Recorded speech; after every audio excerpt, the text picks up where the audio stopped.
Hello, my name is Jeremy Lee Hernandez, and I am a music production student here at Full Sail University. Now, originally, I was going to have the pleasure of interviewing Ishmael Herring, who is a local singer from a Los Angeles band called William Pilgrim and the All Grows Up. Unfortunately, due to some unforeseen circumstances, I was unable to get in contact with Ish, and the interview questions were not answered. So, in return, I will be answering these questions. What do you see as the role of the visual arts in our mass-mediated world, and particularly in your profession?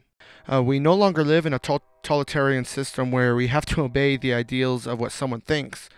Freedom of expression has become a huge aspect of our country and our culture, and for many other people around the world. The visual arts has helped bring emotions together where we humans can relate to each other and find some kind of common ground.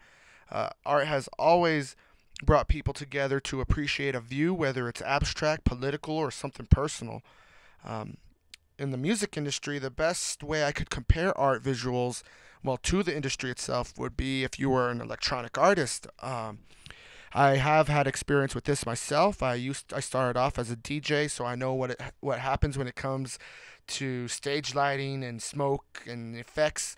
And these past few years, there's been a significant increase in electronic artists. And definitely, if you're like Dead Mouse or Daft Punk, you have huge stage with huge lasers, lots of smoke, and you're probably wearing some kind of electronic helmet filled with LED lights and other glowing parts, which just add even more to the show and make people want to go. With new communication and media technologies, imagery is almost instantly available. Do you believe that this is having a positive or negative influence on the industry? There's always going to be both a good and a bad. I really do believe that. Perfect example, a good part about it is the fact that since we have smartphones and advanced computers, pretty much anyone can get discovered now. A lone artist in Europe that no one has never ever heard of can actually be picked up and spread across the globe thanks to the technologies of the internet. Tablets now and cell phones allow you to sketch out designs and draw portraits that have become very popular amongst artists today.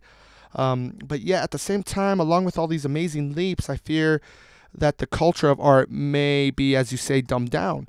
With the ability for everyone to access these new technologies, the value of what's envisioned may start to be watered down. The same goes with the music industry. I feel my field has gone through a terrible misleadership of toned-down artists. Instead of poetic rhymes of Lauryn Hill, we now have mumbles from Nicki Minaj. Which quite frankly proves that all you need is a good beat, and it doesn't really matter which person sings. And that shouldn't happen with art.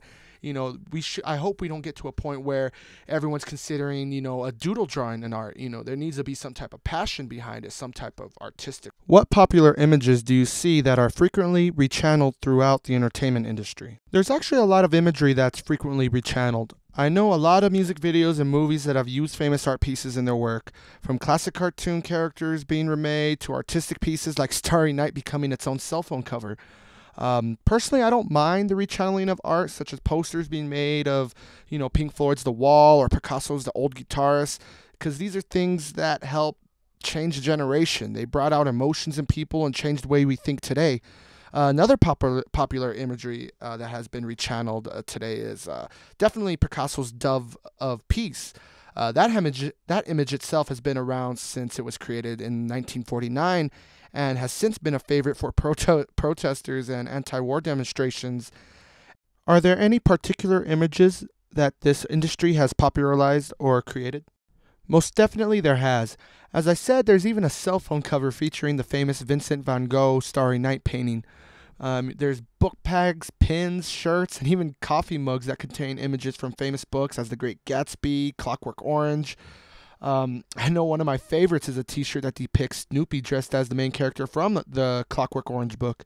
Who is one of your favorite visual artists, and or what is your favorite style of visual art? Honestly, one of my favorite artists would have to be Edvard Munch's The Scream. Definitely, it's undoubtedly a painting that has been popularized by the entertainment industry.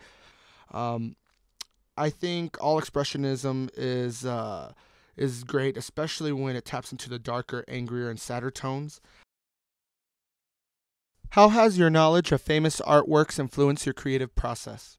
As I stated, I love the more real emotional portraits of art. Expressionism through the psyche has always intrigued me as a kid, and projecting these elements into my music is a very vital to me. As I said, I believe music has been really glossed over compositionally when it comes to just the instruments. I love having dark emotional tones. When it comes to making music, I love having the person feel the emotion I was feeling when I was making the song. That includes poetically in the lyrics itself, whether that be a slow, relaxing R&B track or a pumped up heavy metal track that just makes you want to fight everybody.